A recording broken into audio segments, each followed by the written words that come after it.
जय श्री कृष्णा। आज हम चर्चा करेंगे कुंडली के 12 हाउस में एकादश भाव की। एकादश भाव जैसे मैं पहले बता चुका हूं, एक एक भाव अनेक चीजों का होता है। आज हम चर्चा करेंगे गेन भाव की, लाभ भाव की। कहां से हमें लाभ प्राप्त होता है। कहते हैं कि बहुत से जातक विदेश से धन लिया, बहुत से जातक ऋण ले गए, उन्होंने अपने को जीवन में गेन कर लिया। किसी को अपने स्त्री के जो वंशज होते हैं या जिसे हम ससुराल पक्ष भी कहते हैं, वहां से प्राप्त होगा। बहुत से जातक ऐसे होते हैं कि वो कितनी भी मेहनत कर ले उन्हें कभी लाभ ही नहीं होता। ये डिपेंड करता है कि हमारा एकादश भाव यानी कि गेन हाउस कौन से हाउसेस में घूम रहा है। मैं आपसे पहले भी कह चुका हूं, फिर आप कह चुका हूं, जैसे हमारे वैज्ञानिकों ने हमारा जीवन आसान बनाया, आज हम बैठ के पूरे विश्व से जुड़े हुए हैं, इसी प्रकार जो हमारे वैज्ञानिकों की जो शुद्ध पद्धति है या जिसे हम कहते हैं ज्योतिष, उसके द्वारा हम अपना लाभ उठाएं। मैं पहले भी कह चुका हूं, इस तरह के इस संसार में दो तरह के आदमी होते हैं, एक धार्मिक एक अधार्मिक। ये वही जो लोगों को जुड़ना चाहिए जो धर्म पे विश्वास करते हो, एस्ट्रोलॉजी पे विश्वास करते हो। होता क्या है जो हकीकत में है, जब मनुष्य इस जन्म में आता है तो अपने कर्मों का एक पिटारा लेके आता है। जो हमने शुभ या अशुभ कर्म करे हैं उसके अनुसार परमपिता परमेश्वर हमें गिरहोक चाल बगैर देता और उसके अनुसार हम घूमते रहते हैं। ऋषि मुनियों ने फिर मेहनत करी, फिर तपस्या करी कि ऐसे कौन से हमसे गलत हो गए, कौन सा ऐसा हमें मार्गदर्शन होना चाहिए, कौन सी हम ऐसे साधन करें कि हमारा जीवन सफल हो। आज पहले मैं आपको एक बात बता दूं, पहले मैं ऋषि पाराशर जी के जो नियम है आप उन्हें देखें। ये ऋषि पाराशर जी के नियम है कि एकादश भाव में, मतलब एकादश भाव विभिन्न भागों में जा रहा है तो वो क्या फल देगा।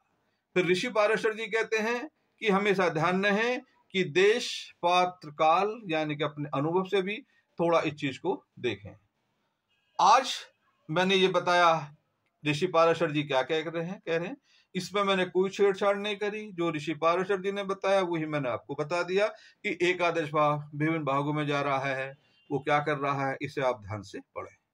अब हम चर्चा करेंगे बोर्ड पर आकर कि जो हमारे फंडे हैं, जो हमारे तरीके हैं, जैसे मैं कहता हूं कि मेरी एक ही शैली है, वही हमारे नियम है, हम उन्हीं को होरोस्कोप में लगाएंगे जिसके द्वारा हम फलित की तरफ अक्सर होंगे। मैं आपसे फिर कहता हूं, यदि कोई एस्ट्रोलॉजर 80% के 85% के 90% के करीब आपके पास पहुंच जाता है तो उसको एक अच्छा एस्ट्रोलॉजर मानना चाहिए, क्योंकि 10% परमपिता परमेश्वर ने अपने पास रख रखा है जिसे कि हम एनालिसिस नहीं कर सकते, चाहे हम उस समय भूल जाएं। और फिर हम चर्चा करते हैं एकादश भाव की। देखें कि एकादश भाव में किन किन, एकादश भाव यानी गेन हाउस किन किन भावों में घूम रहा है वो हम चर्चा करते हैं।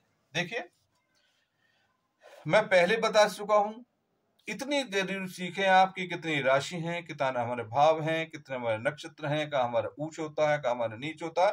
आप अपनी कुंडली स्वयं देखेंगे, अपने बच्चों की देखेंगे, अपने रिश्तेदारों की देखेंगे और खुद इसका आप देखेंगे कि एस्ट्रोलॉजी क्या होती है।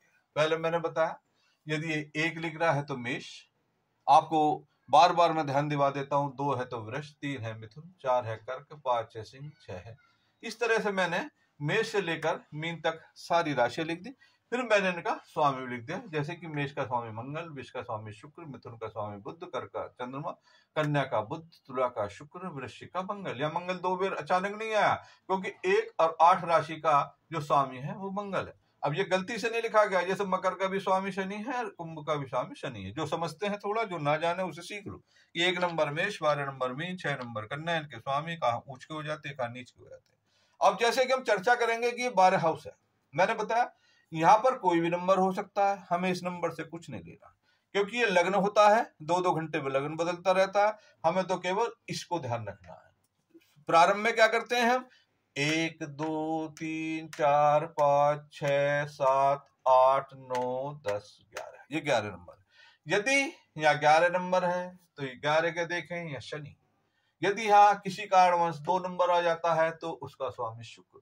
यदि यहाँ 7 नंबर आ जाता है तो उसका स्वामी शुक्र। अब हम आपको अपने अनुभव से जो ज्योतिष के जो फंडे होते हैं मैं बताता रहता हूं सबकी, जो भी ग्रह 6-8-12 में चला जाता है उसके कारक तत्व खत्म हो जाते हैं। देखिए, यह है ज्ञान भाव का स्वामी।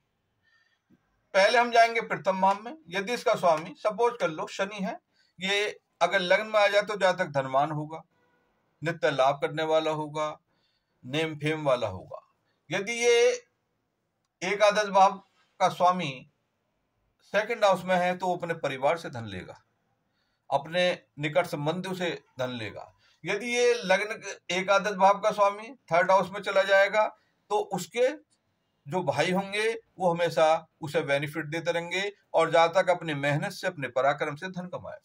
यदि एकादश भाव का स्वामी चतुर्थ भाव में चला जाएगा तो उसको पैतृक संपत्ति निश्चित रूप से मिलेगी, उसके पास वाहन होगा, उसके पास पैतृक संपत्ति होगी और मदद भी उसकी हमेशा हेल्प करती रहेंगी, चाहे डायरेक्ट में चाहे इनडायरेक्ट में, क्योंकि चतुर्थ भाव माता का होता है। यदि एकादश भाव का स्वामी पंचम भाव में चला जा तो जातक की जो संतान होगी वो धनवान होगी, नित्य लाभ प्राप्त करने वाली होगी। यदि एकादश भाव का स्वामी सिक्स हाउस में चला गया तो जातक ऋणी हो जाएगा, क्योंकि उसको धनी से ऋण से मिलना, चाहे वो बैंक से ले चाहे निकट संबंधी से ले, उस पर कर्ज इतना हो जाएगा, जातक बेकार हो जाएगा। अब आते एकादश भाव सप्तम भाव से।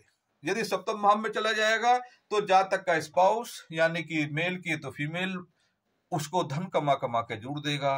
लेकिन ध्यान रखिए, जब एकादश सप्तम भाव में चले जाता है तो द्विविवाह योग बनता है, शादी से पहले अवश्य शांत कराएं।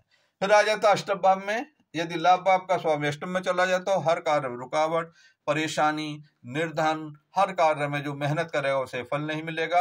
ज्योतिष का फायदा ये कि उसका दान करो और फायदा करो। यदि एकादश भाव का स्वामी नाइन्थ हाउस में चला जाता तो ऐसे जातक को अपने धर्म से, अपने फादर से, अपने मतलब अच्छे कर्मों से हमेशा लाभ होता रहेगा, उसके फादर भी उसे फायदा देंगे, वो धन, मान, पैसा, प्रतिष्ठा प्राप्त करेगा।